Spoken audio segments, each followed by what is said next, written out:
Alright, had to check the camera viewfinder out here, guys, because got the shades on. It is November the 10th, 2021, and only the trees are starting to drop their leaves now, which is pretty impressive.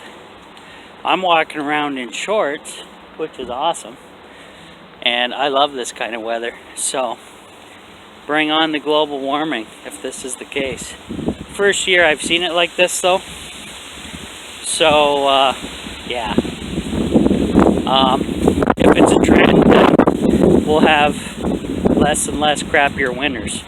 This looks just like to be a delayed fall winter season though, so whatever. Anyways, you guys haven't heard from me in a while. There has been a whole lot going on at the off-grid tiny house. I'm going to get into it right now. So, first things first, I had to cancel my Starlink internet, high-speed internet, at the off-grid tiny house. And the reason I had to do that was, well, I was kicked from the service location because of insurance purposes. Wonderful. And not only me, my dad's trailer and everybody else that was renting a spot on site at that lot. Now, the landlord was absolutely pissed because he lost all that revenue from me, my dad, and all the other truckers there that were using it as a rental property for their vehicles. Very pissed. He had, the insurance company basically had him over a barrel. So yeah, just wonderful stuff.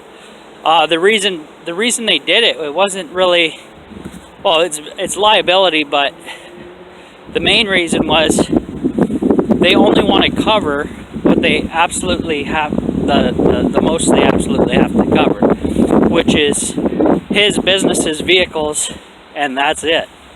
No other, you know, random people at his place of service there. So that's what happened. So anyways, my very short term use of the Starlink internet was pretty awesome. I got to see it you know, struggle along until it fully got operational, and it was awesome after that.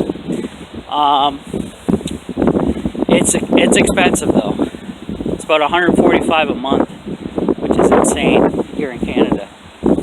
But if you're off the grid and out in a rural location, well worth it because the speeds are awesome.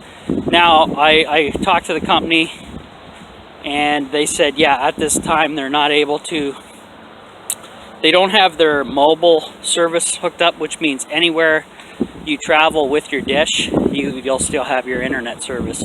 They don't have that yet because it's basically still beta on my program. So I ripped everything down, paid all my bills from there, canceled. I have one more bill to pay, finish out the service, and that'll be it.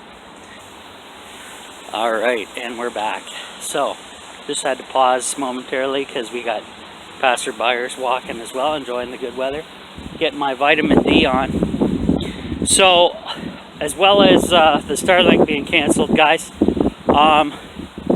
you know, my new rent is about $75 a month, and is what it is. So I'm there until April. Now, after that, there's going to be some big news coming to you guys, and very, very big news concerning the off-grid tiny house. So what I did when after I canceled the Starlink and got it situated in its new location out in the country, again, I've been looking for land since I started, even before I started the tiny house project, the off-grid tiny house project here, and it's never got to find any locally that I could afford to put it on. It's been like 7 years, 8 years since I started the project.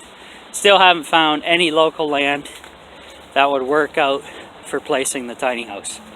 So I went ahead anyways, back 7 years ago or 8 years ago now, started the project at that lot. Everything worked out. I had a couple moves in between there, different spots that I thought would work out. They didn't. And yeah, so that's basically what we're at. And just checking to see if it's still recording. All good. So I couldn't find any land still locally. So what I did was I threw it up on for sale. Now I'm gonna pause the camera because we got some people coming, and I'll get into more of this. See all my live daily content, become a Patreon member. Click on the link on my YouTube channel at the Off-Grid Tiny House. Click on support this channel. It'll take you to the Off-Grid Tiny House page on Patreon, or you can just Google it. Sign up and join in. Thank you.